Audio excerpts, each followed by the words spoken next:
Hello, hello, সকলকে জানাই শুভ বিজয়া।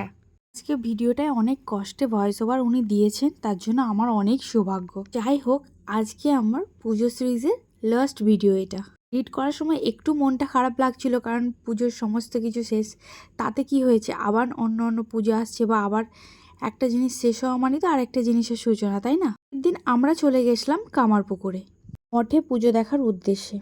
এই রাস্তার মধ্যে দেখলেন না, রথযাত্রা বেরিয়েছিল, এটা গোঘাটে হয়েছিল। তো এত ভিড় ঠেলে আমরা এসে পৌঁছালাম রামকৃষ্ণ মঠেতে।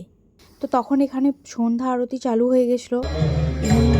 অনেকেই বসেছিলেন, অনেকেই আরতি শুনছিলেন, অনেকে মঠের চারিদিকে ঘোরাফেরা করছিলেন। আমরাও ওখানের মধ্যে আরতি কিছুক্ষণ দেখলাম। দেখার পর আমরাও মঠে একটু ঘোরাফেরা করছিলাম। আর আজকে ছবি তোলার জন্য অ্যালাউ ছিল, তো সেই জন্য ওখানে একটু ছবি ভিডিও করছিলাম। যাই হোক, ওখানটা দেখে নেওয়ার পর আমার বরের যেহেতু ডিউটি ছিল, সেই জন্য আধ ঘন্টার মতো ছিলাম, দিয়ে ওখান থেকে বেরিয়ে এলাম। আগে কখনো আমার মঠে সেরকম যাওয়া হয়নি, এই প্রথমবার আমি গিয়েছিলাম। যাই হোক, ওখান থেকে বেরিয়ে এসে রাস্তার ধারে অনেকগুলো প্যান্ডেল হয়েছিল, মানে দুটো, সেগুলোই দেখতে দেখতে যাচ্ছিলাম। তো প্রথম প্যান্ডেলটা একটু মোটামুটি হয়েছিল, তবে খারাপ হয়নি। তো দ্বিতীয় প্যান্ডেল যেটা হয়েছিল সেটা এত সুন্দর যে কী বলবো, বাইরে থেকে দেখে বোঝা যায়নি যে এত সুন্দর, কিন্তু ভেতরে যাওয়ার পর আমি তো অবাক। প্যান্ডেলটার থিম ছিল পুরানো জিনিসের সংরক্ষণ ব্যবস্থা। যাই হোক, প্যান্ডেলটার ভেতরটা খুবই সুন্দর লাগছিল। ভেতরটা ঘুরে ঘুরে দেখলাম আর অবাক হয়ে যাচ্ছিলাম যে সামনের দিক থেকে প্যান্ডেলটা ছোট মনে হলেও ভেতরের দিকে অনেক ডেকোরেশন করা, সেটা আপনারা দেখতেই পাচ্ছেন। এটা আমাদের আরামবাগ থেকে একটু আউটসাইডে হয়েছিল, সেই জন্য জানি না। তো ওইখানে মঠে যাওয়ার ফলে দেখতে পেলাম।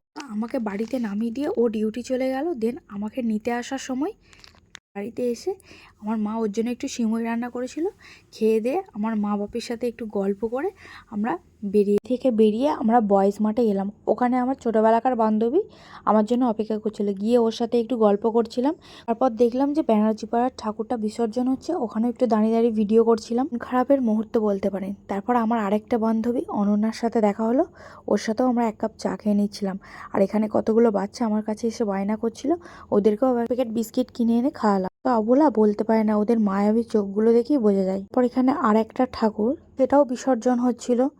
তো আবার মনে হচ্ছিল আর একটা বছরের অপেক্ষা, আর একটা বছরের প্রতীক্ষা। তো এখানে সকলেই নিজেদের মতো আনন্দ করছিল, সিঁদুর খেলা। যাই হোক, খুব সমাগমের মধ্য দিয়েই বিজয়ার শেষ পর্ব। তো সকলেই ভালো থাকবেন, সুস্থ থাকবেন। আমার ব্লগগুলোকে অনেক অনেক ভালোবাসা দেবেন, লাইক করবেন, কমেন্ট করবেন। দেখা হবে পরের একটি ব্লগে। বাই।